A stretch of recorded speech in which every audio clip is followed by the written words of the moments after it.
Hello and welcome to Dear Comms, the coffee break podcast where we tackle your biggest corporate comms challenges. I'm Imogen. And I'm Amanda. We're here to give you practical, no-nonsense advice so you can focus on the things that will really drive influence, engagement and impact.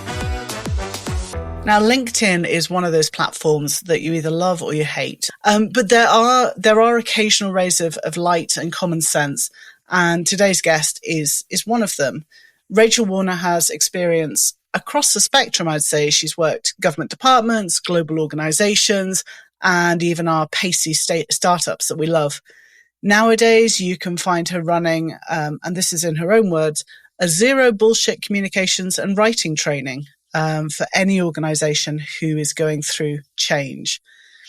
Rachael, having worked across such a wide range of different sectors, are there any that just get the idea of storytelling quicker than others? In terms of who just gets it, I'd say startups are really good. They are brave. I tend to be working with the owners directly, the founders, and they instinctively know that they need to stand out. So they're really good. I'd say that organizations like larger corporates, slightly trickier. Normally the comms teams get it, but they need some help convincing the C-suite. And government departments are a lot better than you'd think, or that most people would think. I think they have some really good examples of storytelling in action, which I think most people would be surprised about. Why do you think there is such fear over being human, over having a personality, over showing vulnerability in our communications? I think there's a few different reasons for it. I think it's habit. It's how things have always been done. Like even thinking about to public speaking at school, it was all very formal, wasn't it? And same with our writing as well. Like we've been taught to write in a particular way, which actually doesn't work well for the working environment. But I think also, as well as the habit and just the way things have been done for however long and everything that we got taught at school, it's risky. It's like showing your vulnerability, showing your human side. It's a lot safer to hide behind a corporate shield. So it takes some courage, it takes bravery. Can you think of any leaders that you would hold up as a great example of a leader who has personality and who lets it shine? So there's one leader who I think uses storytelling really, really well. And he's called John Fitzpatrick. He works in government, so he's director at the Government Digital Service in the UK at the moment. But he used storytelling in his role at the Ministry of Justice. He totally gets the power of storytelling, but also as a leader, he's just one of those people that is open to sharing his vulnerabilities and gets the value of doing that. So I think a lot of people could learn a huge amount from him. There's loads of stuff that he's written, blogs that he's written online as well, so it's worth checking him out. I love the fact that sometimes the most unexpected sectors or areas are the biggest wealth of storytelling. And I think maybe it's because sometimes there are topics which are traditionally seen as quite dull or quite difficult. And therefore you're really pushed as a communicator, as a leader, to think about how can we make this interesting and connect with people on this topic. So it's getting better, but there's still quite some big misconceptions out there when it comes to about what storytelling is and isn't. I think there's this huge myth that senior means serious and serious means wordy. I think right? One of the hardest groups of people to convince about storytelling are the leaders themselves, and they're probably the group that could get most value from it. You can see it as a bit of fluff. It's a bit fluffy. It's quite intangible. It's hard to measure, and it can get really misunderstood. So comms teams often have a bit of a fight just actually trying to convince their leaders to start using the techniques of storytelling in their communications. I think sometimes it's not just the leadership, though. It can be the layer underneath. You know, I've worked with companies where the top was open to change, but the middle managers felt quite stuck in translating what that looked like into the day-to-day. So I think it's probably cultural in organisations. That's a really good point. I think the management can really struggle because they're kind of getting it from both directions.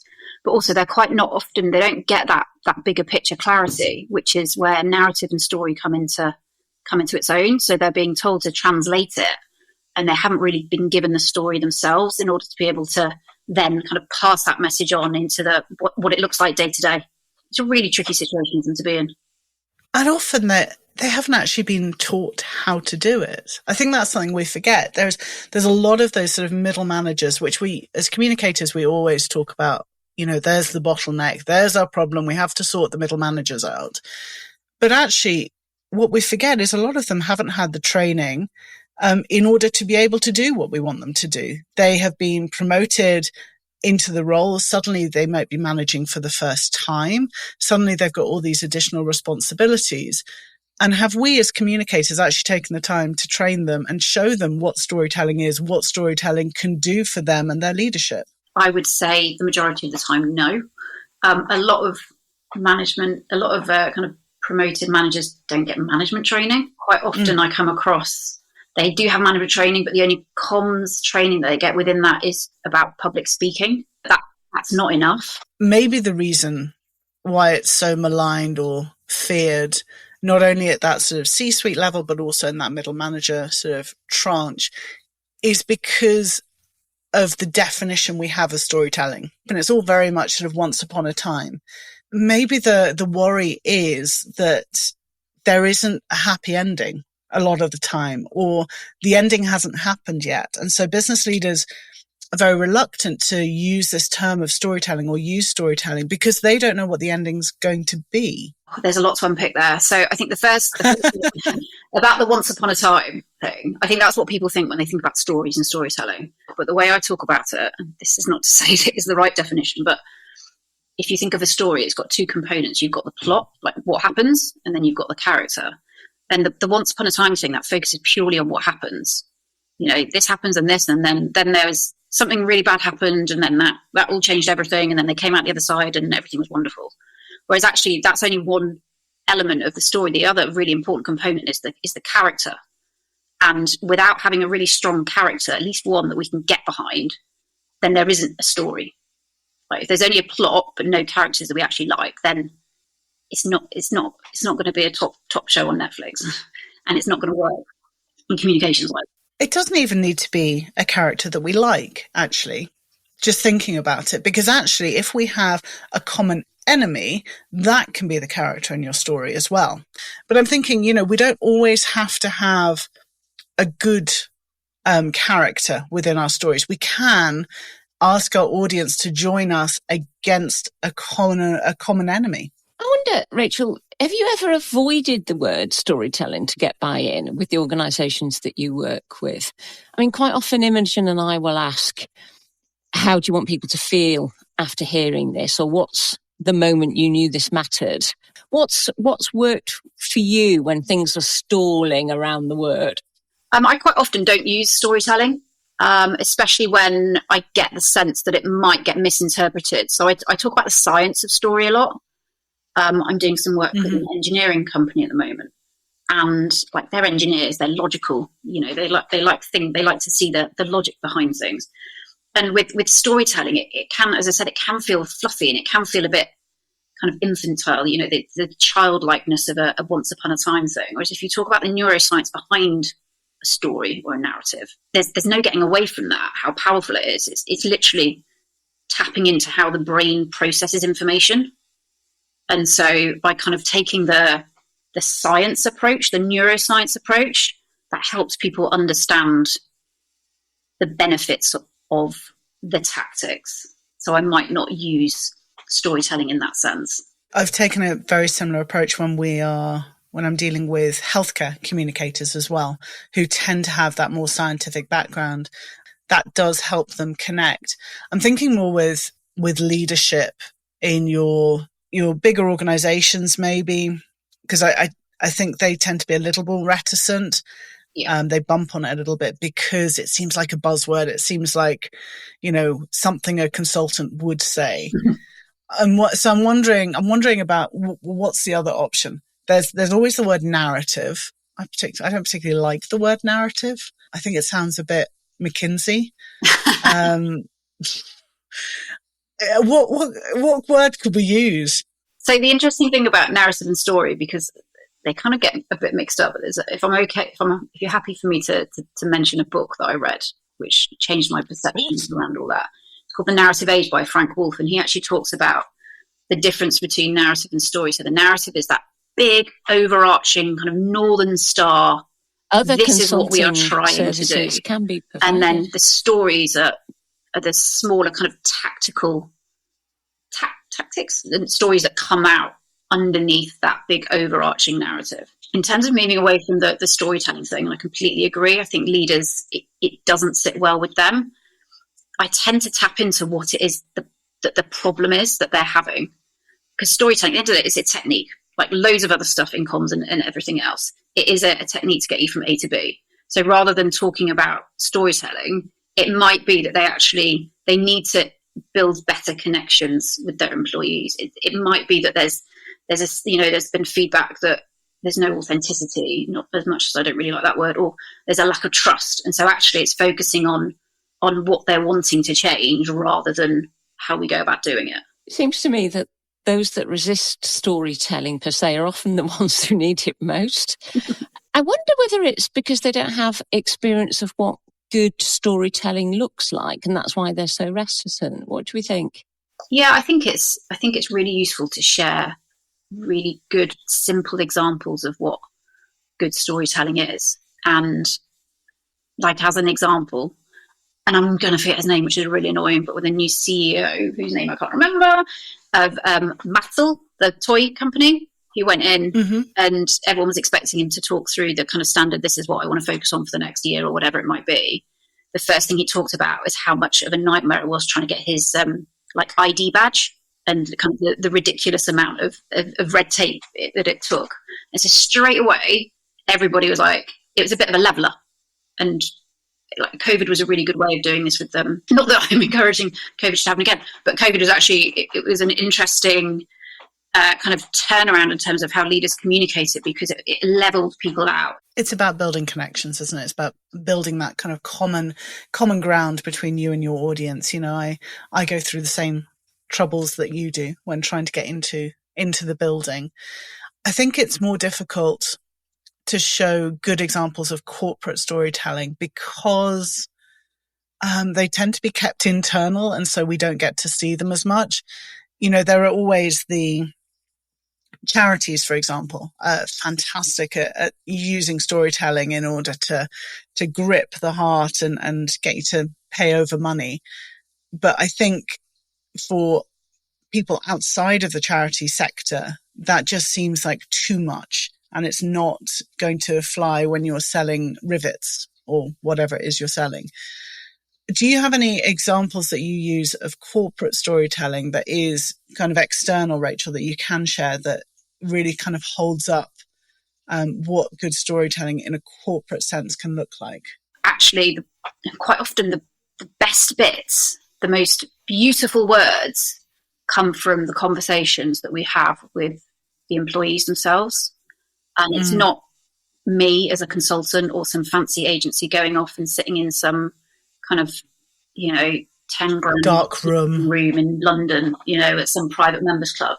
It's actually just having conversations with employees and finding out what they think. Some of it's good, some of it's bad, but that's where you get like the gold is from the employees. And so that's the approach. Every time I'm doing any sort of story or narrative work or project, I want to speak to the employees. You know, the reason for that is a very simple reason why those stories from employees resonate better. It's because they are human. And, there's so many times you see a leader, you can speak to them one-to-one and they are wonderful. You love speaking to them. They come across as smart, they're sharp, they're personable, they're maybe funny.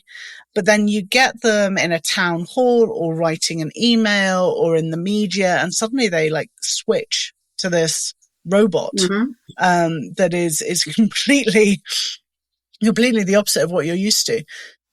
It's how things have been done for so long that there's this automatic kind of sense of, well, this is how I need to do it because this is how everyone else does it, which is a real shame because I think we miss out on a lot from that. I think it's also quite risky, obviously, like sharing vulnerabilities, especially if you're a leader, it it's safer to put up this corporate shield and be the same as everybody else, in the same way as standing out is tough for everybody. And I kind of mentioned it before, but with COVID, with everyone being at home and kids being off school, and we saw the life behind the leader, and the kid would come in on a Zoom call, and the dog would start barking, and they'd be like, "Oh my God, when are the schools going to open?" And it was a real leveler, and it's a real shame. I did a post about it on LinkedIn, or an article in 2021, I think it was. I was like, I really hope we don't go back to how leadership comms used to be, because this is so much better. I do fear, sadly, that I think it has slipped back a bit, but kind of stepping absolutely. It was so much better, and yes, it has slipped back, hasn't it? Helping them understand that stepping away from that polished, perfect persona is actually a hell of a lot more powerful. Like being yourself, being vulnerable, which is kind of linking back to what I was talking about earlier around kind of having that character that people can get behind. I think sometimes it's about being in the spotlight. Not everyone, we need to remember, is comfortable in that way. We need to not force the medium, really, as communicators, find out what works for their voice. I think, Imogen, we did a podcast on this many moons ago. I think it was our first ever episode. Was it really? Oh, gosh. But you have people, as we've talked about, brilliant one-to-one, but useless on camera. And we have to find ways around that, I think. And there are definite ways around that, I'd say. I'm always the optimist. But if they hate doing a talking heads, then actually maybe at the town hall you set up a conversation where they're sitting on, like, having a one-to-one conversation. So it is actually a conversation rather than them doing a speech. Or even something that I'd love, and again we saw this a lot more in the COVID years, is them saying, like, I'm really nervous, so please be kind. And again, that vulnerability, straight away you're thinking, you start rooting for them, don't you? Because you want them to do well, unless they're like really unkind and horrible away from that. Story. Everyone loves an underdog, don't they? Yeah. Wanted to wrap up with the good, the bad and the ugly. What's the worst piece of advice you've ever heard about storytelling? And what tip would you give our listeners if they want to succeed? This feels very strong saying the worst advice, but I think something that gets missed off with the whole storytelling, whatever we want to call it, is that there's all the focus on the sounds silly, but on the plot line, on the story. So what's happening, where we're trying to get to, what the big picture is. And that's obviously really, really important. But that other side of it, that how you say it as well as what you're saying, I think that gets forgotten. And I think that is really powerful. That tone of voice, the making sure that you're not sticking massive chunks of text into emails to talk about the story. That's not going to help. So the how you say it is just as important, if not more important than the what you say.